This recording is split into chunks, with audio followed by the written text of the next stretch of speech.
नमस्कार। हे पाऊण वाटी मी शेंगदाणे घेतले। आता शेंगदाणे चांगले भाजून घ्यायचे। आता शेंगदाणे भाजून झाले की नंतर मग त्याच पॅनमध्ये आपण हे 1 वाटी तीळ घेतले आहे। शेंगदाणे पाऊण वाटी आहे। आता हे शेंगदाणे भाजलेले त्याची सालं काढून घ्यायची। आता सालं काढताना सोपं पडण्यासाठी मी हे झाऱ्याच्या साहाय्याने शेंगदाणे त्याचे सालं काढून घेते। बघा, पहिला हाताने आपण चोळून घ्यायचं आणि नंतर असं केलं की म्हणजे सगळ्या घरामध्ये असं शेंगदाण्याचे सालपट नाही पडत आणि घरामध्ये कचरा कमी होतो। तर ही ट्रिक तुम्ही वापरून बघा। आणि त्याची सालं काढून झाले की नंतर आपण हे तीळ चांगले चटकूपर्यंत आपण भाजून घ्यायचे आहे। गॅस कमी स्लो ठेवायचा आहे। आणि शेंगदाणे हे तांब्याच्या साहाय्याने मी असे क्रश करून घेतले। तुम्हाला पाहिजे तुम्ही मिक्सरला प्लस मोडवरती लावून घेऊ शकता। आता भाजलेले तीळ ह्याच्यामध्ये टाकून घ्यायचे शेंगदाण्याच्या मोठ्या वाडग्यामध्ये। आणि आता हे अर्धी वाटी सुकं खोबरं घेतलं आहे। ते सुकं खोबरं आपण चांगलं भाजून घ्यायचं आहे। कमी गॅसवरतीच भाजून घ्यायचं। हे एक वाटीच्या वरती थोडासा गूळ आहे।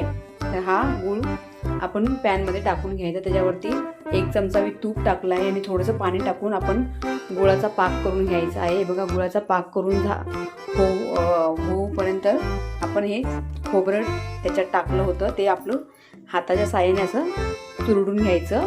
आता गुळाचा पाक तयार झाला की नाही बघा, त्याची गोळी बंद होते म्हणजे आपला पाक तयार आहे। तर पटकन हे सारण त्याच्यामध्ये आपण टाकून घ्यायचं, तीळ, शेंगदाणा आणि खोबरं। आणि आता हे हलवून घ्यायचं। आता हलवताना नंतर मग आपण त्याच्यामध्ये इलायची पावडर टाकली आहे। 1 चमचा इलायची पावडर टाकली आणि थोडंसं आपण चिमूटभर मीठ टाकणार आहोत। बघा, 1 चमचा इलायची पावडर टाकून झाली की नंतर चिमूटभर आपण मीठ टाकणार आहोत। कारण गोड पदार्थ आहे तर त्यामध्ये थोडंसं चिमूटभर मीठ टाकलं की चव त्याची अजून वाढते। बस, आता हे एवढं झालं की नंतर माझा लाडू बनवताना व्हिडिओ मी काढू शकले नाही। लाडू बनवताना व्हिडिओ म्हणजे चालू होतं, मला वाटलं चालू व्हिडिओ शूट होतं पण तो झालाच नाही।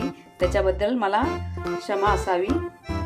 हे बघा, हे लाडू आपले मस्त गरमागरम मकर संक्रांतीचे लाडू तयार आहेत। रेसिपी कशी वाटली मला कमेंट करून सांगा आणि प्लीज माझ्या रेसिपी आवडत असेल माझ्या चॅनलला सबस्क्राईब करा, लाईक करा आणि शेअर करा।